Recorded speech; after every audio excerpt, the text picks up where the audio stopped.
Wow, he really does love us, doesn't he? When we were unlovable, he loved us.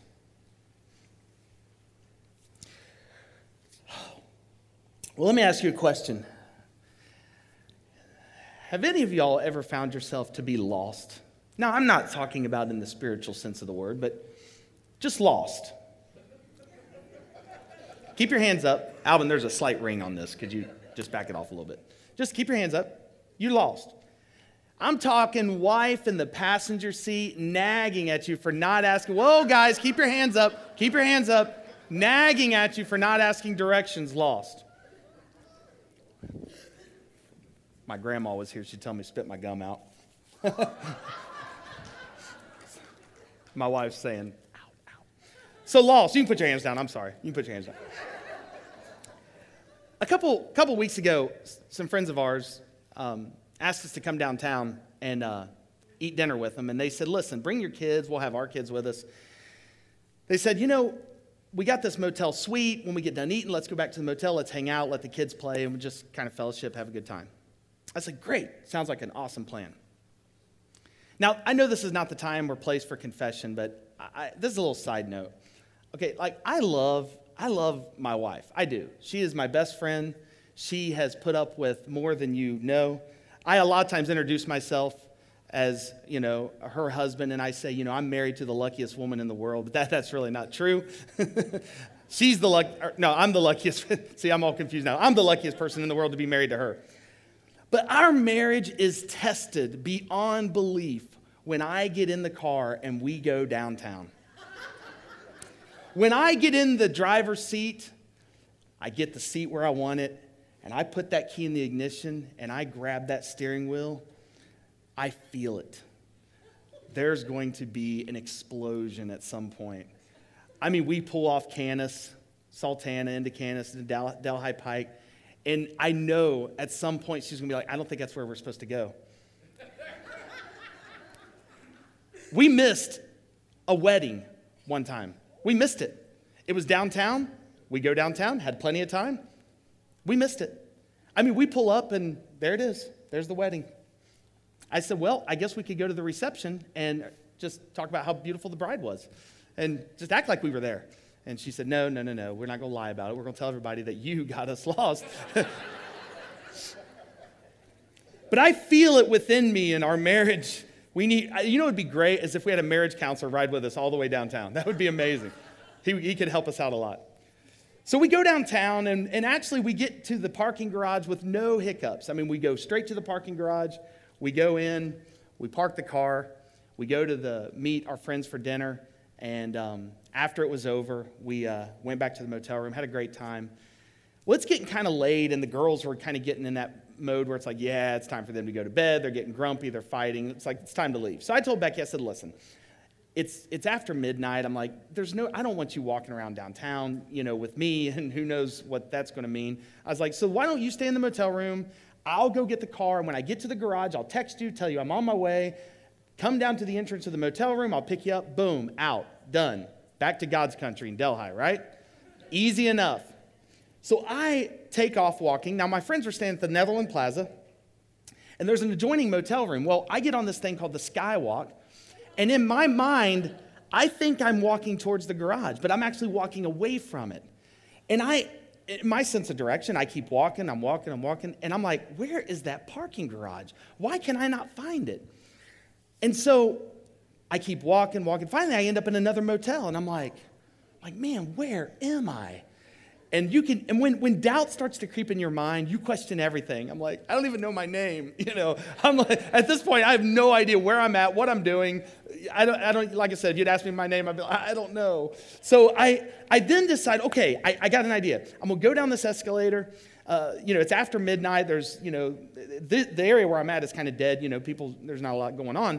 But I think to myself, if I get outside, I think I'll know where I'm at. Well, I get outside, and the place is packed with people. And I'm like, what are these people doing down here? And there was some kind of festival going on and several other things. So I'm thinking, okay, now where am I at? So I'm looking around. I see, I think, Fountain Square or something. So I'm like, okay, I know that. I think I know where that's at. So I'm walking around, and I cannot find our garage, the parking garage. And of course, at this point, I've been wandering around downtown for 35, 40 minutes. I am upset. I'm very humbled by this. I am just really agitated.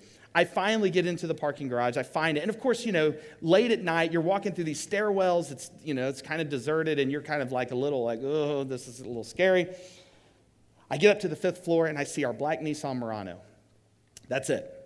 Now, we've been having problems with our locks. This is just a side note. It'll make sense in a minute. But we've been having problems with our locks, and so rather than click the clicker, I just decided to go to the door and, unlock it. So the driver's side door. So I put the key in, I go, wrong car. Not my car. And I take the key out, and we have the sticker on the back of our window, and I go around, and I'm like, that's not my car. And I'm like, I don't know where I'm at. I then decide, okay, maybe it's just, maybe it's on another floor. So I walk up. At this point, I'm like, I'm going to see if this clicker works. I then start clicking. I'm doing this number. Because at this point, I have no idea where I'm at. So I'm clicking, and finally I see lights go off. And my wife is like, are you dead? She's texting me, are you alive? What's going on? And my friend says to her, he goes, I'm going to walk you down because I'm not even sure if Danny has his phone at this point, and he's probably been abducted, and someone has your car. So I'm going to walk you down and make sure you get in the right car with the right person. So, of course, I pull up to the entrance of the motel, and, man, I am just fuming. I mean, I'm mad. I'm tired. And here she gets in. Cincinnati to Delhi is not that far. Unless your wife is sitting in the passenger seat asking and quizzing you on where you've been for the last 45 minutes. And every question is just it demasculates you. And you're like, I know I got lost, but I don't know how. So I think we've all, maybe to not that degree, but I think we've all found ourselves lost. I want to bring to you a sermon. If you will, open up your Bibles and pull out your sermon notes. And I want to bring you a thought on a group of people who were lost. This group of people were the Israelites, the children of Israel. And they found themselves living in this place called the wilderness, or as one preacher called it, the land between. Read with me in Numbers chapter 11, verses 1 through 3. It says, soon the people began to complain about their hardship, and the Lord heard everything they said. Then the Lord's anger blazed against them, and he sent a fire to rage among them. And it destroyed some of the people in the outskirts of the camp. Then the people screamed to Moses for help, and when he prayed to the Lord, the fire stopped. After that, the area was known as Taberah, which means the place of burning, because the fire from the Lord had burned among them there. The Israelites find themselves in this place, the land between. Now, if you've been following along in your Bible reading, and I want to encourage you to continue to do that, we heard the message even last week about the plagues and how God had delivered Israel out of Egypt. And through 10 plagues, Pharaoh finally concedes to Moses to release the people. And then we see Moses and the Israelites coming out of Egypt. And man, they're just an amazing exodus. And they come to the brink of the Red Sea. God performs a miracle. They walk through the Red Sea on dry ground, get to the other side, and then Pharaoh's armies follow and destroy them. Destroyed Pharaoh's armies. So here the Israelites are on the other side of the Red Sea, and God had intended for them to go straight to the Promised Land. Now, the Promised Land was a land promised to Abraham. It was the land of Canaan. And it was also called, I love this, a land flowing with milk and honey. But something happens along the way. The children of Israel get stuck. They get stuck in this land between, this wilderness. While I was writing this sermon, I started kind of thinking, like, what does the land between represent for us? How do we make this connect to where we're at in our lives? Maybe for some of us, the land between represents the good old days and our time left here on this earth. Maybe the land between represents unemployment and our dream job, but we find ourselves in this area working a job that we're just really not passionate about. And maybe we find ourselves just stuck, and we're just kind of like, just going through the motions. This is a big one for me, and you hear a lot in this church about our youth group and the MAC program. Maybe for some, the land between is we've committed to Christ, we've answered the call, but God hasn't really revealed anything yet to us. So we find ourselves living here. waiting for that calling to reveal to us what's the next step. The land between. And that's where the Israelites find themselves. They find themselves stuck in the wilderness. Now, from the time of the deliverance from the Red Sea till now is 37 chapters. And if you have been following along with your Bible reading, there's been a lot going on in those 37 chapters. The high priest has been established. Church order, if you will, has been formed. And it is set up and ready to go. And yet, in Numbers 11, we find the children of Israel complaining. I want to give you just a couple thoughts, and then we'll go home. The first thought is, don't compare where you've been to where you are. Let me repeat that. Don't compare where you've been to where you are. See, the children of Israel, what really got them was they started comparing everything about Egypt to the wilderness. But the wilderness was not the place where God had intended for them to live and die. He still had this promised land that he had promised to them. There was still the movement over to the land of Canaan. But they got stuck in this area, and so immediately they start thinking, well, it wasn't this bad in Egypt. I want you to look at this, and this is what's interesting to me.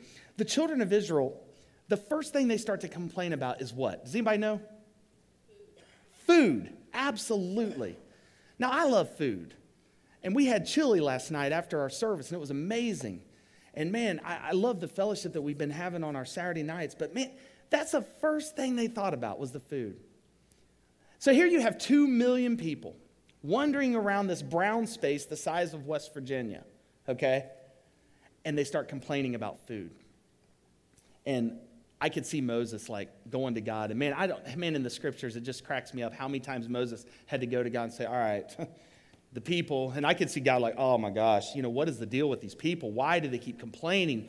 Do you realize the whole story of the Old Testament with God and the children of Israel was about one thing, God wanting to connect to his children?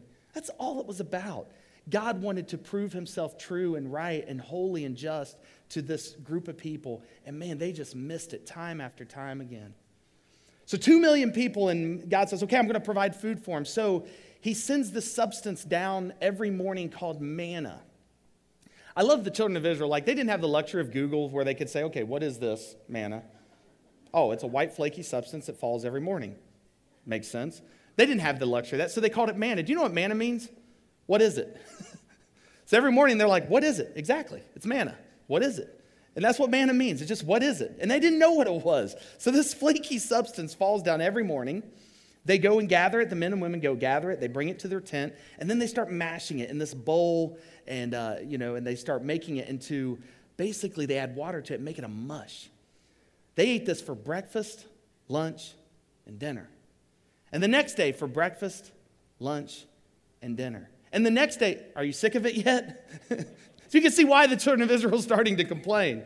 So the children of Israel go to Moses and they're saying to him, look, we need something else. This is not working for us. So they have this idea, well, obviously we need something more than just what we're getting. But look at this. In Numbers chapter 11, verse 4, it says, then the foreign rabble who were traveling with the Israelites began to crave the good things of Egypt. Oh, for some meat, they exclaimed. You see, they are sick of this food that God has provided. Isn't that interesting that how we get that way sometimes? We see God's provision. We're living in this land between, this wilderness, and we see God's provision in our lives, but we always want something else. I think of this, and I know I tell a lot of stories when I preach, and I promise you I don't make any of them up. They really are true. I mean, you're probably thinking, man, his life must never be boring, and it's never boring.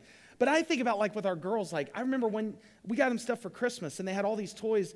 Well, they had gotten money, too, from grandparents and that sort of thing. The day after Christmas, Daddy, we want to go spend our money. Good Lord, you have a living room full of toys, and we want to go spend our money. On what? You have every toy that's ever been made. And that's the way we are. God provides for us. He gives us what we need, and yet it's not enough. And we want more. And the children continue to complain. Now, when I read the scripture, sometimes I have to kind of put in my own emotion part to it because sometimes when you're just looking at lyrics on a page, there's no emotion. But look at Numbers chapter 11, verse 5, and just a heads up, I'm going to read this in a whiny voice, okay? This is the children of Israel speaking. We remember the fish we used to eat for free in Egypt, and we had all the cucumbers, melons, leeks, onions, and garlic we wanted. But now our appetites are gone, and all we ever see is this manna. Man, alive, that wore me out. Just can you imagine how God felt? I mean, they're wearing him out with all the complaining. And they're disgruntled at God's provision. Man, look at God's response in Numbers 11, 18 through 20. And say to the people, purify yourselves, for tomorrow you will have meat to eat. You are whining, and the Lord heard you when you cried, oh, for some meat. We were better off in Egypt. Now the Lord will give you meat, and you will have to eat it. And it won't be just for a day or two, for 5 or 10 or even 20. You are going to eat it for a whole month until you gag and are sick of it. For you have rejected the Lord who is here among you and have whined to him, saying, why did we ever leave Egypt? Did you get that? You know what? There's a line in those verses that says, because you have rejected the Lord. You see, this was more about complaining about the cafeteria food. The Israelites have turned a corner, and this actually borders cosmic treason, because now they're saying, we were better off without you. We were better off not being your people. We were better off to have never been born. Do you get that? The children of Israel, this isn't just about food now. It's been made personal. And God is saying, why have you rejected me? So if you read the story, and we're not going to go into it, but man, there's one verse where it says, while it was still in their teeth, God's anger was just fired up against them, and they threw it up because they were so ungrateful. Which brings me actually to the second thought. Remember where you've been, but be thankful for where you are. Remember where you've been, or learn from where you've been, and be thankful for where you are. You know what's interesting? The children of Israel are complaining about food, and on and on and on. There's other places, if you read the scriptures, where they complain about water. God gives them water. I mean, all along the way, they're complaining about this. The interesting thing when they start complaining about all this is they keep referencing Egypt. Now, why I find that so interesting is, did they really forget about slavery? Had they really forgotten that when the new Pharaoh came to power? Now, you remember in Exodus chapter 1, it says, there came up a Pharaoh who did not know Joseph and who did not know God. He didn't remember how Joseph, the second in command, had saved the country from famine. Oh, he didn't know any of that. So this Pharaoh says, you know what? You're going to build cities. You're going to continue to keep production up and build cities. But you know what? One better, you're going to have to make your own brick now and your own mortar. I'm not even going to provide that for you. And yet the children of Israel, wandering around in this land between in the wilderness, they keep thinking Egypt was so great. And they keep acting like Egypt must have been just heaven on earth. But they forgot what it was like back there. I'm going to make a statement, and I say this in all humility, and I hope you'll receive this. I have never one time regretted committing my life to Christ. Now, I was raised in church. I was born on Easter Sunday, believe it or not. March 30th, 1975. If you do the math, my birthday's coming up. I can't help that. It just is. I was raised in church. So when I committed my life to Christ, it wasn't like I came out of the barroom scene or all these things that we hear people giving up. And it wasn't like it was just, I was going to church, and the next week I went to church again. I mean, that's pretty much just what my life was. But I have never regretted giving my life to Christ. And more than that, I've never regretted saying, God, I'll do whatever you ask me to do. Because guess what? There were times where I was over here. And this journey is just, sometimes it's like this. It's slow and steady. And to get from Egypt to the promised land, there is this wilderness area. But what the children of Israel missed is God never was going to have them stay there. He never wanted them to stay there. But they, in their minds, it was the end. That was it. You know, this land between, maybe some of you you gave up a job that maybe you thought was unethical. And they were asking you to do things that weren't right. And now you find yourself struggling to find ends meet. Listen, God's not going to bring you out of that to leave you here. He's going to take you to his promise.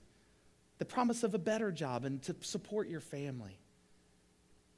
Maybe you had to give up, when you committed to Christ, you had to give up some unhealthy friendships, acquaintances, or relationships. And now you feel like you're all alone.